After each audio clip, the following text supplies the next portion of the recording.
আমি দেশও থাকতে দেখতাম আমরা বাড়িন তো মুরগ বা মাংস আনলে দুইবার ধরা হইতো, একবার দাগে রান্ধা হইতো লিল্লা আর এক দাগে রান্ধা হইতো আলু দি বা কোনো সবজি দিয়া, আর যাতে দুইটা মিলাইয়া খাওয়া যায়। তো আজকেও আমি ফ্রিজও তুড়া মুরগর চামড়া আর হাড্ডি আছে, ও কিন্তু কই আলু দিয়া রান্ধিলাই পাক্কা কতদিনের মাঝে খাইছি না, খাইতেও বেশি ভাল লাগবো। আর আলু দিয়ে মাংস দিয়ে খাইতে আমার সবসময় খুব বেশি ভাল লাগে। মাংসের লগর আলু অত নরম হয়, অত সফট হয়, আর আলাদা একটা মজা লাগে। আর একটু চামড়া দিয়ে চামড়ার তেল থাকে আর তেল তেলি করে, এর লাগে।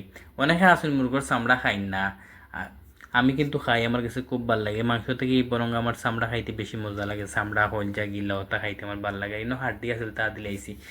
এখন আমি হাত দিয়ে চামড়ায় আর মশলাই হলতায় বালা করে মজাই আর পেঁয়াজ রসুনের লগে। এখন আমি দিলাইলাম লবণ, লবণ দিয়ে আবার বালা করে সুন্দর করে মজাই আর, যাতে ফার্মের মুরগ তো গন যায়, গন না গেলে আবার খাইতে ভালো লাগতো না। তো ইনো বালা করে সুন্দর করে মজানির পরে আমি ইনো মশলা হল যতন মশলা এখানেও গলিয়া রাখি দিছিলাম, মশলার এখন বালা করে মজাই দিয়ার। তত সময় পর্যন্ত মশলার গন্ধ যাইছে না, নাইলে মশলার গন্ধ থাকলেও আবার খাওয়া যাইতো না, অলদি অলদি করব। এখন আমি মজাই দিয়েছি, মজানির পরে আমি দিলাইছি আলু, আলু দিয়া পানি দিয়া বাস আমার খাওয়া হয়ে গেছে। এখন খালি জাল দিলাম। তো এখন আমি ঘুরাইয়া দিলাই, মূল হালকা লাগা দিয়ে ঘুরাইয়া দিয়া অপেক্ষা করিয়া কর্ম হওয়ার পর্যন্ত। এখন দেখানি উতরাই গেছে, আর আমি সেইটি বাতও বইয়া তৈছিলাম। আর বিদেশের বাত আসলে খুব জোর জোর হয়, বাংলাদেশের বাত অত জোর জোর হয় না, এখানে জানি না।